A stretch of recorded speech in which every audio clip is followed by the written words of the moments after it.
ನಾಯಕರು ಮಂತೇಶ್ ಕವರ್ಗಿಮಠ್ ಸರ್ ಬಹಳ ವಿಸ್ತೃತವಾಗಿ ಈ ವಿಷಯ ಪ್ರಸ್ತಾಪ ಮಾಡಿದ್ದಾರೆ. ಆ ವಿಷಯಗ ನಮ್ದು ಎಲ್ಲ ನಾವೇನು ವೇದಿಕೆ ಮೇಲೆ ಕೂತಿದ್ದೀವಿ ಎಲ್ಲರೂ ಒಪ್ಪಿಗೆ ಇದೆ. ನಾವು ಅಖಂಡ ಕರ್ನಾಟಕ ನಾಡಿದ ಅಭಿವೃದ್ಧಿಗೆ ಆಗ್ಬೇಕು, ಅದ್ರ ಉತ್ತರ ಕರ್ನಾಟಕ ಮೇಲೆ ಆಗುವಂತ ಅನ್ಯಾಯ ಸರಿಪಡಿಸ್ಬೇಕಂತ ಒಂದು ನಮ್ಮ ಹೋರಾಟ.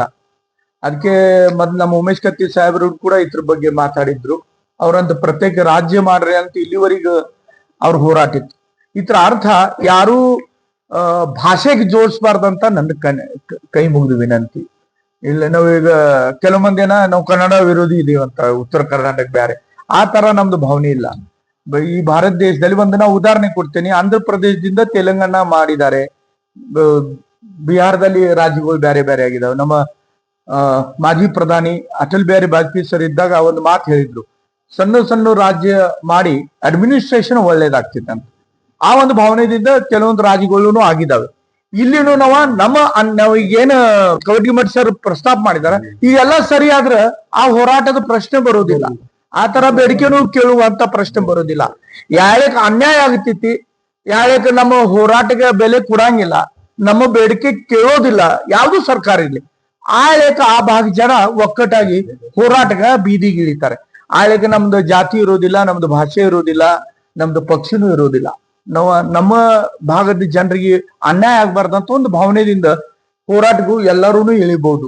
ಅದಕ್ಕೆ ಸರ್ಕಾರ ಈಗಿದ್ದಿಂದಿರ್ಲಿ, ಮುಂದೆ ಯಾರು ಬರ್ತಾರ ಅವ್ರು ಇರ್ಲಿ, ಇಲ್ಲಾರ ಆಗಿ ಹೋಗಿನ ಅವ್ರು ಇರ್ಲಿ, ಅವ್ರ ಎಲ್ಲಾರ್ದು ಜವಾಬ್ದಾರಿ ಇದೆ. ಒಂದ್ ತಾಯಿ ಎಲ್ಲಾ ಮಕ್ಕಳಿಗೆ ಸಮಾನ ನೋಡ್ತಾರ. ಆದ್ರೆ ನಮ್ಮ ಕರ್ನಾಟಕದಲ್ಲಿ ಉತ್ತರ ಕರ್ನಾಟಕದ ಮೇಲೆ ಸರಿಯಾಗಿ ಏನು ಸ್ಪಂದಿಸ್ಬೇಕು ಅದು ಆಗಿಲ್ಲ. ಅದಕ್ಕೆ ಬಹಳ ಒಳ್ಳೆ ರೀತಿಯಿಂದ ಕವರ್ಗಿಮಠ್ ಸರ್ ಎಲ್ಲ ವಿಷಯ ತಮ್ಮ ಕಡೆ ಇಟ್ಟಿದ್ದಾರೆ. ನೀವು ಕೂಡ ಒಂದು ಮಾತು ಹೇಳ್ರ ಕವರ್ಗಿಮಠ್ ಸರ್, ನೀವು ಪತ್ರಕರ್ತರ ನಾವು ರಾಜಕೀಯ, ಆಮೇಲೆ ಅದ್ರ ಮೊದ್ಲೇ ನಾವು ಉತ್ತರ ಕರ್ನಾಟಕದಲ್ಲೇ ವಾಸ ಮಾಡುವಂತ ನಾವು ಈ ನಾಡಿನ ನಾಗರಿಕರು. ಅದಕ್ಕೆ ನಿಮಗೂ ಕೂಡ ನಂದು ವಿನಂತಿ ಇದೆ, ಈ ವಿಷಯ ಯಾವ್ದು ಸರ್ಕಾರ ಇದ್ರೆ ಅವ್ರಿಗೆ ಬಿಸಿ ಮುಟ್ಟುವಂತ ಪ್ರಸ್ತಾಪ ಮಾಡುವಂತ ಕೆಲಸ ತಾವು ಕೂಡ ಮಾಡ್ರಂತ ನಿಮ್ಗೆಲ್ಲರಿಗೂ ವಿನಂತಿ ಮಾಡ್ತಾ ಇದ್ದೇನೆ. ಇದ್ರ ಜೊತೆಗೆ ಈ ಸಬ್ಜೆಕ್ಟ್ಗೆ ಇಲ್ಲ, ಬಟ್ ಸ್ವಲ್ಪ ಬಿಟ್ಟಿದೆ. 9ನೇ ತಾರೀಕು 9ನೇ ತಾರೀಕ ಚಳಿಗಾಲ ಅಧಿವೇಶನ ಪ್ರಾರಂಭ ಆಗ್ತಾ ಇದೆ. 8ನೇ ತಾರೀಕು ಪ್ರಾರಂಭ ಆಗ್ತಾ ಇದೆ.